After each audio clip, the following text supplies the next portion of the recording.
Hello पिलामाने welcome to our PUC classes पिलामाने आज आम ये वीडियो रे तुम पॉलिटिकल साइंस बहिर तुम 3 नंबर चैप्टर भारत रे संघीय व्यवस्था 2 मार्क क्वेश्चन गुरुत्वपूर्ण 2 mark question important 2 mark question आज आम ये वीडियो रे डिस्कशन करवा कौन कौन इंपोर्टेंट चलो देखा फास्ट कौन अच्छी देख ना संघीय राष्ट्र वैशिष्ट्य क्या कहुए ओके 2 मार्क क्वेश्चन आसपारे देख ना संघीय राष्ट्र वैशिष्ट्य क्या कहुए ना संघीय राष्ट्र मुख्य वैशिष्ट्य गुड़िक हो केन्द्र राज्य मध्य क्षमता बंटन लिखित और सर्वोच्च संविधान स्वाधीन न्यायपालिका और द्वैत सरकार एठारे केन्द्र सरकार और आंचलिक सरकार गुड़िक आंचलिक सरकार बोले किए पे ना राज्य सरकार गुड़िक निज निज क्षेत्र में स्वायत्त रही सांविधानिक व्यवस्था अनुଯାयी कार्य करती जहाँ देशर एकता और अखंडता बजाय रखिबारे साहाय्य करिଥାଏ आम संघीय व्यवस्था कौन होता है ना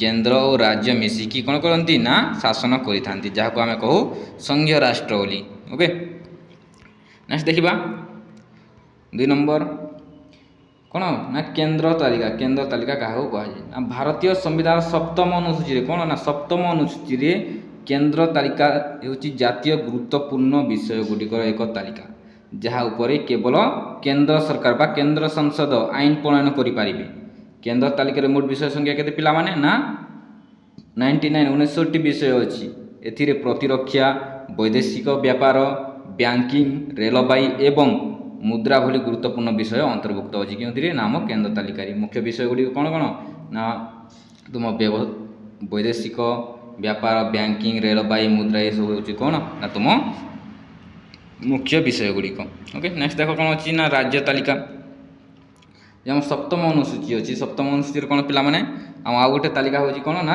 राज्य तालिका बहुत गुरुत्वपूर्ण तालिकाटी कौन ना राज्य तालिकार 61 विषय अंतर्भुक्त हो राज्य विधानमंडल किंबा राज्यर विधानसभा माने यह उपरे आईन तैयारी करें किए आईन तैयारी करें ना राज्य सरकार किए कर ना राज्य सरकार सब राज्य सरकार आईन प्रणयन करें ओके ये राज्य सरकार आईन प्रणयन करें कौन अच्छी देखा राज्य तालिकार सन्निवेशित केतक मुख्य विषय गुड़िक है कौन कौन ना आईन श्रृंखला पुलिस जेल स्थानीय शासन साधारण स्वास्थ्य कृषि जंगल पशुपालन इत्यादि हूँ कौन ना तुम राज्य तालिकार विषय माने ओके नेक्स्ट देख कौन अच्छी ना अवशिष्ट तालिका कौन पिला माने ना भारतीय संविधान सप्तम अनुसूची केन्द्र तालिका राज्य तालिका और युग्म तालिका स्थान पाई नथिबा विषय गुडी को अवशिष्ट क्षमता बा तालिका बोली कहुए अवशिष्ट तालिका कौन ना तुम 3टी तालिका जो अच्छी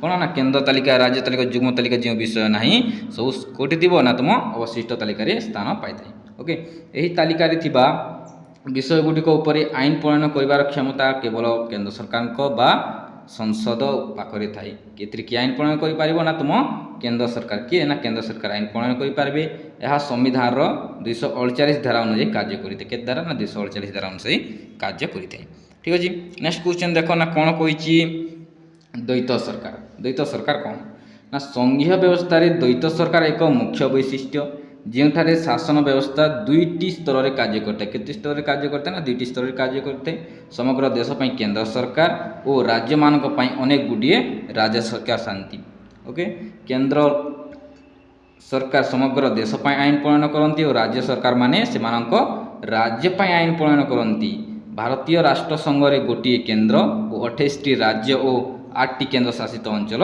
रही अछि सिंपल पिला माने नेक्स्ट देखा कौन अच्छी ना सरकारिया कमिशन कौन क्वेश्चन आसीपारे सरकारिया कमिशन कौन ना 1983 मसीह भारत सरकार द्वारा केन्द्र और राज्य मध्य संपर्क एवं क्षमतार संतुलन को अनुध्यान करने सरकारिया कमिशन गठन कराइला ना सरकारिया कमिशन कहीं गठन कराइला ना केन्द्र सरकार और राज्य सरकार मध्य कौन ना संपर्क तो क्षमतार संतुलन को अनुध्यान करने दुजन मध्य संपर्क को अनुध्यान करने कौन गठन कराइला तुम सरकारिया कमिशन गठन कराइला यही कमिशन अध्यक्ष थे किए ना सर्वोच्च न्यायर अवसर प्राप्त विचारपति किए जस्टिस रंजीत सिंह सरकारिया ना अनुसार यहाँ कौन ना सरकारिया कमिशन कौन ना जनवरी 1988 यार चूड़ांत रिपोर्ट प्रदान करती जो प्राय 147ଟି ସୁପାରିଶ ଥିଲା। କେତୋଟି ସୁପାରିଶ ଥିଲା ନା 147ଟି ସୁପାରିଶ ଥିଲା। ଓକେ, ତାପରେ ଦେଖିବା ଅର୍ଥ ଆୟୋଗ, ବହୁତ ଗୁରୁତ୍ୱପୂର୍ଣ୍ଣ କ୍ୱେଶ୍ଚିନ୍ ନା। ଅର୍ଥ ଆୟୋଗ କ'ଣ ନା, ଅର୍ଥ ଆୟୋଗ ହେଉଛି ଭାରତ ସମ୍ବିଧାନର ଧାରା 280 ଅନୁଯାୟୀ ପ୍ରତି 5 ବର୍ଷରେ ରାଷ୍ଟ୍ରପତିଙ୍କ ଦ୍ୱାରା ଗଠିତ ଏକ ସାମ୍ବିଧାନିକ ସଂସ୍ଥା। ନା ଆମ ଅର୍ଥ ଆୟୋଗ କିଏ ଗଠନ କରନ୍ତି ନା ରାଷ୍ଟ୍ରପତି। ସମ୍ବିଧାନର 280 ଧାରାରେ ବର୍ଣ୍ଣନା କରାଯାଇଛି କେତେ ବର୍ଷ ପାଇଁ ଅର୍ଥ ଆୟୋଗ ଗଠନ କରାଯାଏ ନା 5 ବର୍ଷ। ପ୍ରତି 5 ବର୍ଷରେ ଥରେ ଅର୍ଥ ଆୟୋଗ ଗଠନ କରାଯାଏ। କିଏ ଗଠନ କରନ୍ତି ନା ରାଷ୍ଟ୍ରପତି ଗଠନ କରନ୍ତି।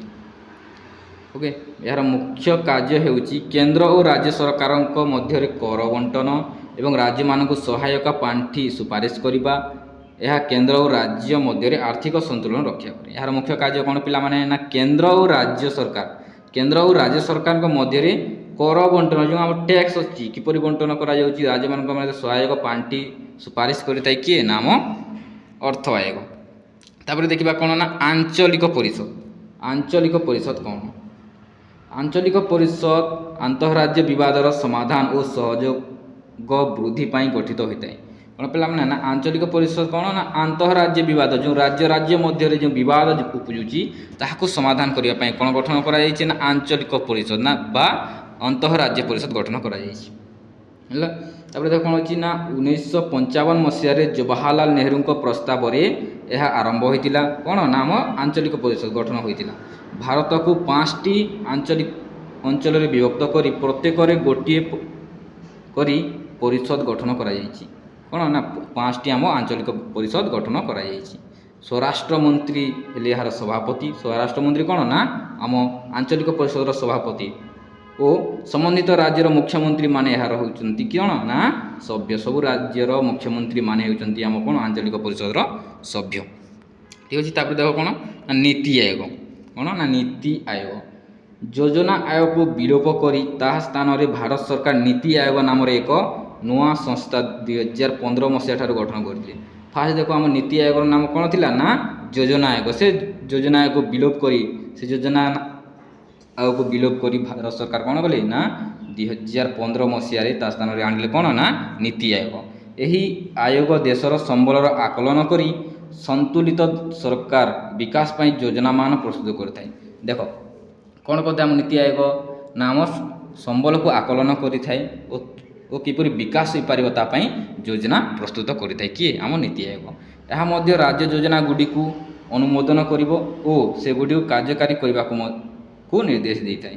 ଦେଖ କେତେ ଗୁରୁତ୍ୱପୂର୍ଣ୍ଣ, ପୁରା ସିମ୍ପୁଲରେ ଲେଖା ହେଇଛି, ଆରାମସେ ବୁଝିପାରୁଥିବ। ଠିକ୍ ଅଛି, ନେକ୍ସଟ ଦେଖ କ'ଣ ଅଛି ନା ରାଜ୍ୟ ଜରୁରୀ ପରିସ୍ଥିତି। ରାଜ୍ୟ ଜରୁରୀ ପରିସ୍ଥିତି କ'ଣ? ରାଜ୍ୟ ଜରୁରୀ ପରିସ୍ଥିତି ଭାରତୀୟ ସମ୍ବିଧାନର ଧାରା କେତେ ନା 356 ଧାରାରେ ବର୍ଣ୍ଣନା କରାଯାଇଛି। କ'ଣ ନା ରାଜ୍ୟ ଜରୁରୀକାଳୀନ ପରିସ୍ଥିତି ଯଦି କୌଣସି ରାଜ୍ୟରେ ସାମ୍ବିଧାନିକ ବିଫଳ ହୁଏ ଓ ସରକାର ସଠିକ୍ ଭାବେ କାମ କରିପାରିବେନି, ତେବେ ରାଷ୍ଟ୍ରପତି ସେହି ରାଜ୍ୟରେ ଜରୁରୀ ପରିସ୍ଥିତି ଘୋଷଣା କରନ୍ତି। ରାଜ୍ୟରେ ଜରୁରୀ ପରିସ୍ଥିତି ଘୋଷଣା କରନ୍ତି। ଏହି ସମୟରେ ମୁଖ୍ୟମନ୍ତ୍ରୀ ଓ ମନ୍ତ୍ରିମଣ୍ଡଳର ବରଖାସ୍ତ ଓ ରାଜ୍ୟର ଶାସନ କେନ୍ଦ୍ର ସରକାରଙ୍କ ନିରସ୍ତ୍ରରେ ଯାଏ ଓ ରାଜ୍ୟପାଳ କେନ୍ଦ୍ର ପକ୍ଷକୁ ପ୍ରଶାସନ ଚଲାନ୍ତି। ଦେଖ ପିଲାମାନେ ରାଜ୍ୟ ଜରୁରୀ ପରିସ୍ଥିତି କ'ଣ? ଯଦି କୌଣସି ଗୋଟିଏ ରାଜ୍ୟରେ କ'ଣ ନା ଆମ ସମ୍ବିଧାନ ଯଦି କାର୍ଯ୍ୟ କରିନପାରେ କିମ୍ବା ସରକାର ଯଦି ଭଲ ଭାବେ କାର୍ଯ୍ୟ କରିନପାରୁଛନ୍ତି, ତ ସେଠାରେ କ'ଣ ନା ରାଷ୍ଟ୍ରପତି ଜରୁରୀକାଳୀନ ପରିସ୍ଥିତି ଘୋଷଣା କରନ୍ତି। ସେଟା ଆଉ ମୁଖ୍ୟମନ୍ତ୍ରୀ ରହିବେ ନାହିଁ, ଯାହା ମନ୍ତ୍ରିମଣ୍ଡଳ ଅଛନ୍ତି କେହି ବି ରହିବେ ନାହିଁ। ସେଟା କିଏ ଶାସନ କରିବ ନା ରାଜ୍ୟପାଳ ଶାସନ କରିବ। ଓକେ, ତାପରେ ଦେଖ ନେକ୍ସଟ କ'ଣ 11ରେ ଅଛି ନା ଜାତୀୟ ଜରୁରୀ ପରିସ୍ଥିତି। ଜାତୀୟ ଜରୁରୀ ପରିସ୍ଥିତି କ'ଣ? ଜାତୀୟ ଜରୁରୀ ପରିସ୍ଥିତି ଭାରତୀୟ ସମ୍ବିଧାନର ଧାରା 352 କେତେ ପିଲାମାନେ ନା 352 ଧାରାରେ ଘୋଷଣା କରାଯାଇଛି। କେତେ ଧାରାରେ ନା 352 ଧାରାରେ ଘୋଷଣା କରାଯାଇଛି। ଯଦି ଦେଶର ସୁରକ୍ଷା, ଯୁଦ୍ଧ, ବାହ୍ୟ ଆକ୍ରମଣ କିମ୍ବା ଆନ୍ତରିକ ବିଦ୍ରୋହ ଦ୍ୱାରା ବିପଦରେ ପଡ଼େ, ତେବେ ରାଷ୍ଟ୍ରପତି ଜାତୀୟ ଜରୁରୀ ପରିସ୍ଥିତି ଘୋଷଣା କରନ୍ତି। ନା ରାଷ୍ଟ୍ରପତି କେବେ ଜାତୀୟ ଜରୁରୀ ପରିସ୍ଥିତି ଘୋଷଣା କରନ୍ତି? ଯଦି ଦେଶରେ ସୁରକ୍ଷାର ଯୁଦ୍ଧ, ବାହ୍ୟ ଆକ୍ରମଣ କିମ୍ବା ଆନ୍ତରିକ ବିଦ୍ରୋହ ଦ୍ୱାରା ବିପଦ ପଡ଼େ, ତେବେ କ'ଣ କରନ୍ତି ରାଷ୍ଟ୍ରପତି ନା ଜାତୀୟ ଜରୁରୀ ପରିସ୍ଥିତି ଘୋଷଣା କରନ୍ତି। ଏହା ଘୋଷିତ ହେଲେ କେନ୍ଦ୍ର ସରକାରଙ୍କ ଶକ୍ତି ବଢ଼ିଯାଏ ଓ କିଛି ମୌଳିକ ଅଧିକାର ସ୍ଥଗିତ ହୋଇପାରେ। ଭାରତରେ ଏ ପର୍ଯ୍ୟନ୍ତ 3 ଥର ଜାତୀୟ ଜରୁରୀ ପରିସ୍ଥିତି ଘୋଷଣା ହୋଇଯାଇଛି। କେବେ କେବେ ଘୋଷଣା ହେଇଛି ପିଲାମାନେ? ନା ତୁମ ଫାଷ୍ଟ କେବେ? ନା 1962 ମସିହା, 1971 ଆଉ 1975। ଓକେ, 3 ଥର ଆମର ଜାତୀୟ ଜରୁରୀକାଳୀନ ପରିସ୍ଥିତି ଆସିଛି। ତାପରେ ଦେଖ କ'ଣ ଅଛି 12 ନମ୍ବର, ଭାରତ ଏକ ଅର୍ଦ୍ଧରାଷ୍ଟ୍ର ସଂଘ। ଭାରତ ଏକ ଅର୍ଦ୍ଧରାଷ୍ଟ୍ର ସଂଘ। ପ୍ରସିଦ୍ଧ ରାଜନୀତି ବିଜ୍ଞାନୀ କେସି ହ୍ୱେର ଭାରତକୁ ଅର୍ଦ୍ଧ ସଂଘୀୟ ରାଷ୍ଟ୍ର ବୋଲି କହିଥିଲେ। କାହିଁକି କହିଥିଲେ ପିଲାମାନେ? ଦେଖ, ତାଙ୍କ ମତାନୁସାରେ ଭାରତର ସମ୍ବିଧାନରେ ସଂଘୀୟ ବ୍ୟବସ୍ଥା ଥିଲେ ମଧ୍ୟ କେନ୍ଦ୍ର ସରକାରଙ୍କୁ ଅଧିକ ଶକ୍ତି ଦିଆଯାଇଛି। କ'ଣ କହିଲେ ସେ? ତାଙ୍କ ମତ ଅନୁସାରେ ନା ଭାରତ ସମ୍ବିଧାନରେ ସଂଘୀୟ ବ୍ୟବସ୍ଥା ଥିଲେ ମଧ୍ୟ, ଭାରତ ସମ୍ବିଧାନ ସଂଘୀୟ ବ୍ୟବସ୍ଥା ହେଲେ ମଧ୍ୟ କ'ଣ ନା କେନ୍ଦ୍ର ସରକାରଙ୍କୁ ଅଧିକ କ୍ଷମତା ଦିଆଯାଇଛି। ଆଉ କ'ଣ ନା ଜରୁରୀ ପରିସ୍ଥିତି ସମୟରେ କେନ୍ଦ୍ରର ଶକ୍ତି ଆହୁରି ବଢ଼ିଯାଏ। ଯଦି କୌଣସି ଏମର୍ଜେନ୍ସି ଦେଖାଯାଉଛି ତ କ'ଣ ହେବ ନା କେନ୍ଦ୍ର ସରକାର ଅଧିକ ଶକ୍ତିଶାଳୀ ହୋଇଯାଆନ୍ତି। ଏହି କାରଣରୁ ଭାରତ ପୂର୍ଣ୍ଣ ସଂଘୀୟ ନୁହେଁ ବରଂ ଅର୍ଦ୍ଧ ସଂଘୀୟ ରାଷ୍ଟ୍ର ଭାବେ ପରିଚିତ ବୋଲି କହିଥିଲେ। କିଏ? ନାମ କେସି ହ୍ୱେର କହିଥିଲେ। ଓକେ, ତାପରେ ଦେଖିବା ନେକ୍ସଟ 13 ନମ୍ବର, ସଂଘୀୟ ରାଷ୍ଟ୍ର କହିଲେ କ'ଣ ବୁଝ? ସଂଘୀୟ ରାଷ୍ଟ୍ର କହିଲେ କ'ଣ ବୁଝ? ଓକେ, ଦେଖ, ସଂଘୀୟ ରାଷ୍ଟ୍ର ହେଉଛି ଏକ ଶାସନ ବ୍ୟବସ୍ଥା ଯେଉଁଠାରେ କ୍ଷମତା କେନ୍ଦ୍ର ସରକାର ଏବଂ ଆଞ୍ଚଳିକ ବା ରାଜ୍ୟ ସରକାରଙ୍କ ମଧ୍ୟରେ ସାମ୍ବିଧାନିକ ଦ୍ୱାରା ବଣ୍ଟନ କରାଯାଏ। ଏଥିରେ ଉଭୟ ସରକାର ନିଜ ନିଜ କ୍ଷେତ୍ରରେ ସ୍ୱାଧୀନ ଭାବେ କାର୍ଯ୍ୟ କରନ୍ତି କିନ୍ତୁ ଏକ ସର୍ବୋଚ୍ଚ ସମ୍ବିଧାନ ଓ ନ୍ୟାୟପାଳିକା ଦ୍ୱାରା ନିୟନ୍ତ୍ରିତ ହୁଅନ୍ତି। ଦେଖ, ସଂଘୀୟ ରାଷ୍ଟ୍ର କାହାକୁ କୁହାଯାଏ? ନା ଯେଉଁ ରାଷ୍ଟ୍ରରେ ଉଭୟ କେନ୍ଦ୍ର ସରକାର ଓ ରାଜ୍ୟ ସରକାର ଦୃଷ୍ଟିଗୋଚର ହୋଇଥାନ୍ତି ତାହାକୁ ଆମେ କହୁ କ'ଣ ନା ସଂଘୀୟ ରାଷ୍ଟ୍ର ବୋଲି। ଆଉ ସେ ସଂଘୀୟ ରାଷ୍ଟ୍ରରେ କ'ଣ ନା ଗୋଟେ ସର୍ବୋଚ୍ଚ ସମ୍ବିଧାନ ଥାଏ ଓ ନ୍ୟାୟପାଳିକା ଦ୍ୱାରା ସେମାନେ ଦୁଇ ଜଣ ନିୟନ୍ତ୍ରିତ ହୋଇଥାନ୍ତି। କିଏ? ନା କେନ୍ଦ୍ର ସରକାର ଓ ରାଜ୍ୟ ସରକାର। ତାପରେ ଦେଖିବା ନେକ୍ସଟ କ'ଣ ଅଛି 14, ଆନ୍ତଃରାଜ୍ୟ ପରିଷଦ। ଆନ୍ତଃରାଜ୍ୟ ପରିଷଦ କ'ଣ? ନା ଆନ୍ତଃରାଜ୍ୟ ପରିଷଦ ହେଉଛି ଭାରତର ସମ୍ବିଧାନର ଧାରା 263 ଅନୁଯାୟୀ ଗଠିତ ଏକ ସାମ୍ବିଧାନିକ ସଂସ୍ଥା ଯାହା କେନ୍ଦ୍ର ଓ ରାଜ୍ୟ ତଥା ରାଜ୍ୟ ମଧ୍ୟରେ ସମନ୍ୱୟ ରକ୍ଷା କରେ। ରାଷ୍ଟ୍ରପତି ଗଠିତ ଏହି ପରିଷଦ ସାଧାରଣ ସ୍ୱାର୍ଥ ସମ୍ମିଳିତ ବିଷୟଗୁଡ଼ିକର ଅନୁଧ୍ୟାନ, ଆଲୋଚନା ଏବଂ ପରାମର୍ଶ ଦେଇଥାଏ ଯାହା ଦେଶର ସଂଘୀୟ ବ୍ୟବସ୍ଥାକୁ ମଜବୁତ କରିଥାଏ। ବହୁତ ଗୁରୁତ୍ୱପୂର୍ଣ୍ଣ କ୍ୱେଶ୍ଚନ୍ ପିଲାମାନେ ମନେ ରଖିନେବ। ଓକେ, ତାପରେ ଦେଖିବା କ'ଣ ନା ଏକକ ନାଗରିକ।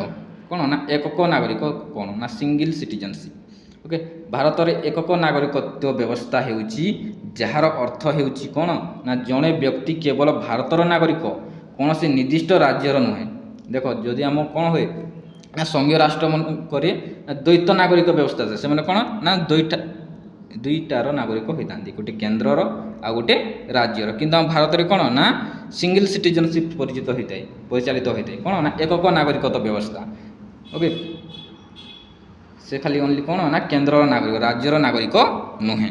ତାପରେ ଦେଖ କ'ଣ ଅଛି ନା ଏହା ଦେଶର ଏକତା ଏବଂ ଅଖଣ୍ଡତାକୁ ସୁନିଶ୍ଚିତ କରେ ଯେଉଁଠାରେ ସମସ୍ତ ନାଗରିକଙ୍କୁ ସମ୍ବିଧାନ ଅଧୀନରେ ସମାନ ଅଧିକ ମିଳିଥାଏ। ସମ୍ବିଧାନ ଅଧୀନରେ ସମାନ ଅଧିକାର ମିଳିଥାଏ। ସେମାନେ ଯେଉଁ ରାଜ୍ୟରେ ଜନ୍ମ ହୋଇଥାନ୍ତୁ ନା କାହିଁକି, ତୁମେ ଯେଉଁ ରାଜ୍ୟରେ ଜନ୍ମ ହୋଇଥିଲେ ମଧ୍ୟ ଭାରତରେ କ'ଣ ନା ସମସ୍ତଙ୍କୁ ସମାନ ଅଧିକାର ମିଳିଥାଏ। ତାପରେ ଦେଖ କ'ଣ ଅଛି ନା ଧାରା 1ର ଗୁରୁତ୍ୱ। ଧାରା 1ର ଗୁରୁତ୍ୱ କ'ଣ?